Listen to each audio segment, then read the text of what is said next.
Okay, we're backstage again with Justice here and Higher Ground, and I just want to first ask you how last year how it all came about. You guys opening up for 8084 in the first place.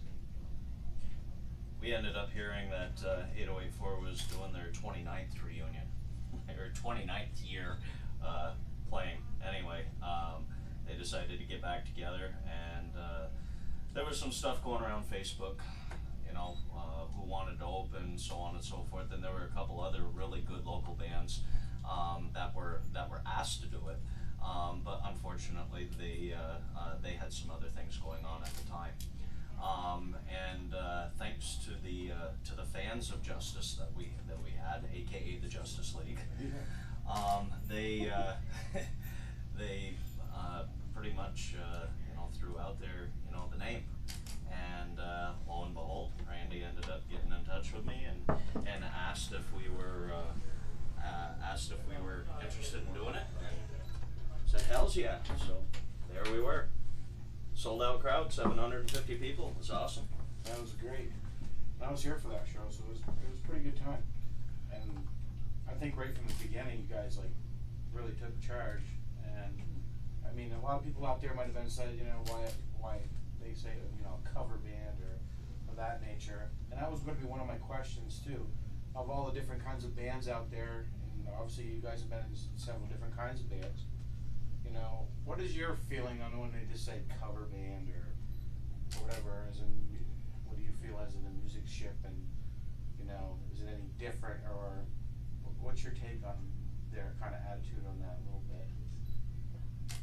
Well, I think as far as being a cover band, I mean, even though you say cover band, it's really expressing what you feel inside still. I mean, even though you're playing cover songs, there's still, I think, a lot of room for expression here. No matter what the people say, because you may play a little bit different than someone else, so just get your own original style on it, I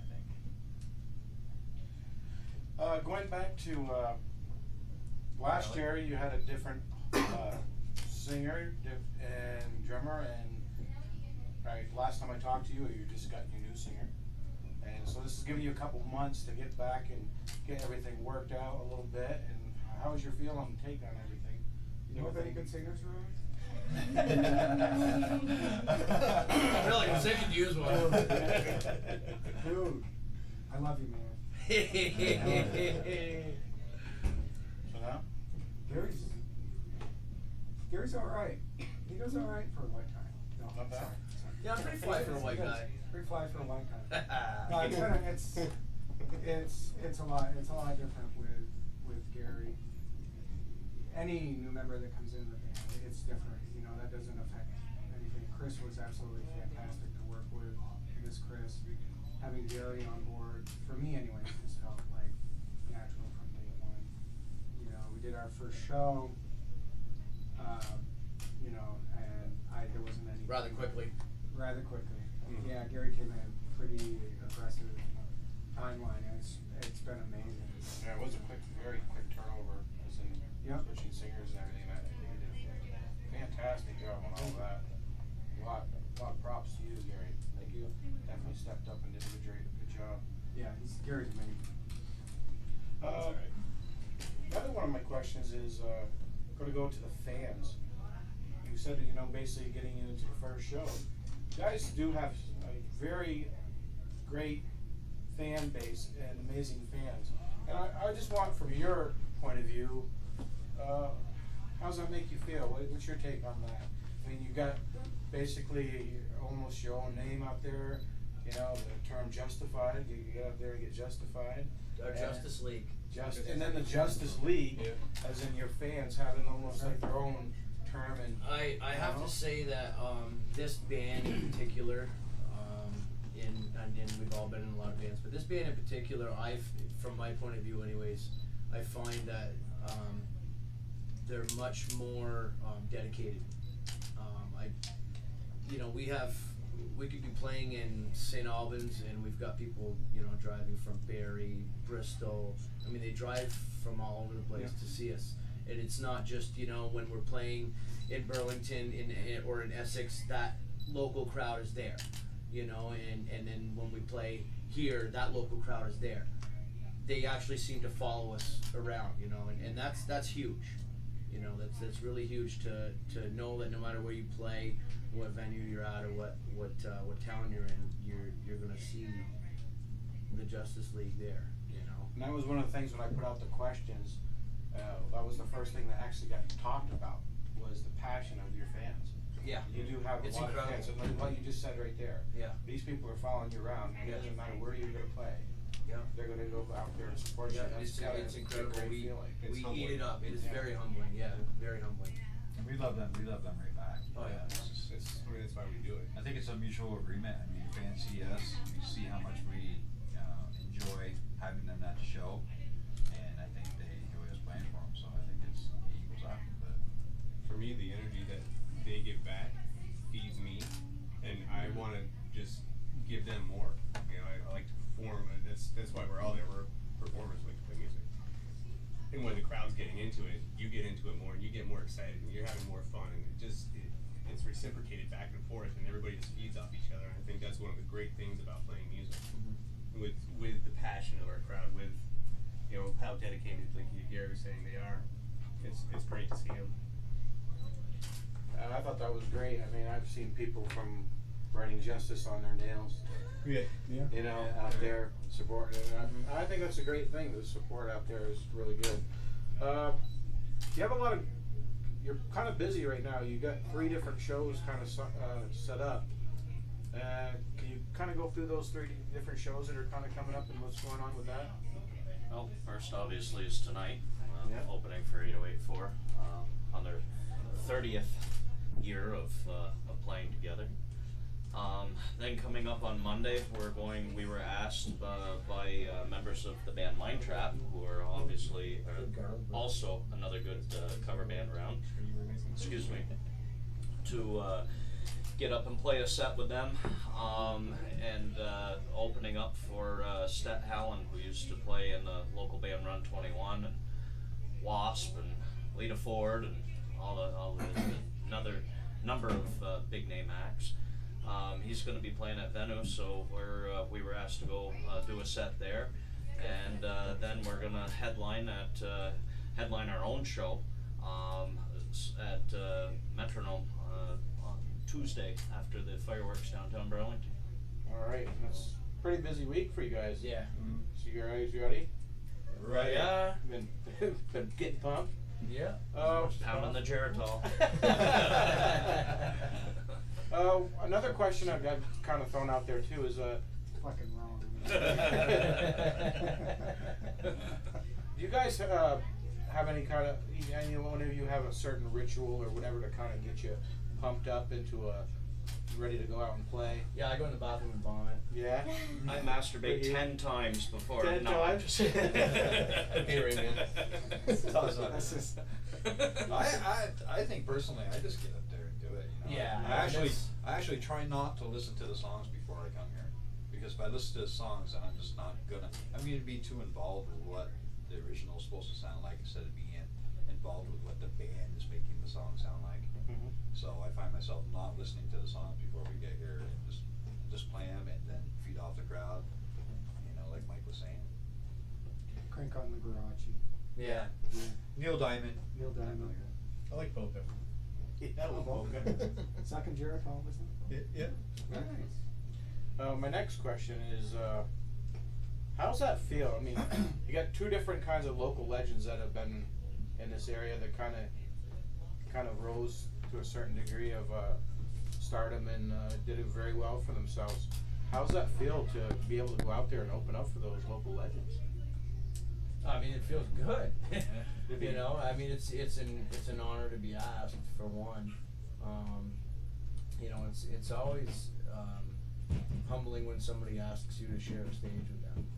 You know, it makes you feel like you're doing something right, as far as music goes. Like tonight, I can't wait to get out there and in front of 700 people and just watch them go crazy. Because that's what I'm gonna do. I'm gonna go crazy tonight. Awesome. got some surprises in store to make them do that. That's great. Yeah, we kind of sat down and figured out what we think is a pretty good set list that kind of touches a little bit of everything and is going to keep everybody happy. Well, I heard the sound check of that first song, and that was very smooth, guys. Yeah, thank you. Cool. So I Thank you. think they're going to be very surprised, and it's an honor to be able to interview you guys again, and I hope to do more in the future with this. Yeah, we appreciate you doing it. Yeah, there's going to be a lot more interviews coming out there, and I want to thank you guys for asking me to do this. My whole thing is I want to have the fans get to know the people that do the music a little bit more. I think by doing that, they're going to want to go out and see more of the shows, be more interested in what's going on. And quick question towards you. Yep. You have a new project started. Yep. And it's with your brother. That's right. And I just wanted your take, if you could go over quickly what that project was and what it's like to be able to go out and to perform with a family member. Well, the project is Kiloton, which is 10 or 12 weeks old now. Pretty much Tom's idea. Tom and I, we've played in bands together since I was 14. Justice is oddly enough, one of the first bands I've had without Tom being there. Yeah, I know, so it's pretty a pretty new feeling for me playing without Tom. So he tapped me and said he'd been anxious to start writing again. This was over the winter, and asked if I was interested, and I said, of course, time and place. So he mentioned he had Nick Vartuli on vocals, Mark, Tony, sound engineers for Pleasure Dome were on board as well, which for me was just a dream lineup, basically. So we got together, started writing. We've got 6 songs in the bag, and it's just a fun project. It's not, let's go out and try to write something specific. We just walk in a room, we hang out, we're more friends than we are anything else. We get together, we jam. We've been pretty fortunate in that every time we get together, we come out with some material that we're really happy with. We've previewed it to a few people, and the response has been absolutely fantastic. Playing with Tom, my brother specifically, it's a privilege, an absolute privilege. He's my older brother, and I have the greatest respect for him as a person, as a brother, as a musician. I could carry on about that forever. I just admire the guy so much. Being able to share a stage with him, as I every once in a while with Pleasure Dome, was a real honor. Writing with him is something very special. I'm definitely lacking on words for that. It's something. It's very special to be able to do that. And ultimately to be able to share a stage with them with our material. Something I'm definitely very anxious for. We did originals years ago with a band that we had called Slush. Had some success with that. Toured all over the place. And I really relied on him as far as writing. We had a pretty strong connection. He'd come up with the riff, bam, before he finished it, I knew it, and likewise. So again, to be able to do that is just a tremendous honor. That's great. Yeah. My last one to kind of follow up a little bit is Good, because I need a beer. yeah, I do too. I put out a question there, going back more towards the local music, basically just trying to get people thinking. And are there some bands out there from your past when you were a kid, in the local sense, that you just kind of saw them, or some other bands, recently, or that kind of got you started, that you were probably interested in music and you're doing your music thing, but when you saw that, you're like, that's what I want to do. Are there any of those band or specific people that kind of definitely set the fire in you and said, yeah, this is what I want to do? Boy. I'll answer first, I guess. For me, not really, only because I started playing out when I was 18. I shouldn't even have been in bars. So I didn't get the opportunity to go out and see bands, to get that, local bands anyways, to get that influence. There's definitely, when I started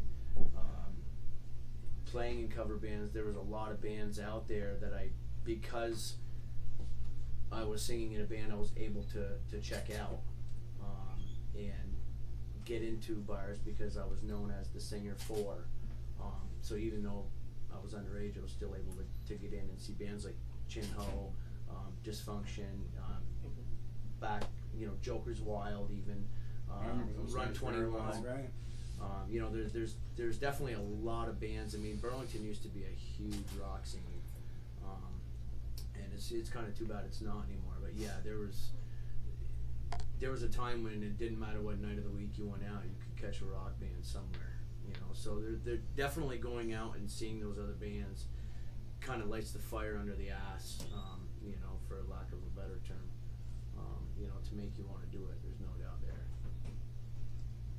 Yeah, for me it was more just growing up in music. My whole, again, like we talked about last interview, my whole family, both sides, very musical. So I was always around it, watching my aunts and uncles and mom and grandmother around the piano at holidays. My dad was a drummer. I'd see him play at random places once in a while when I was a kid. So it was always kind of in me. I always kind of knew I'd play.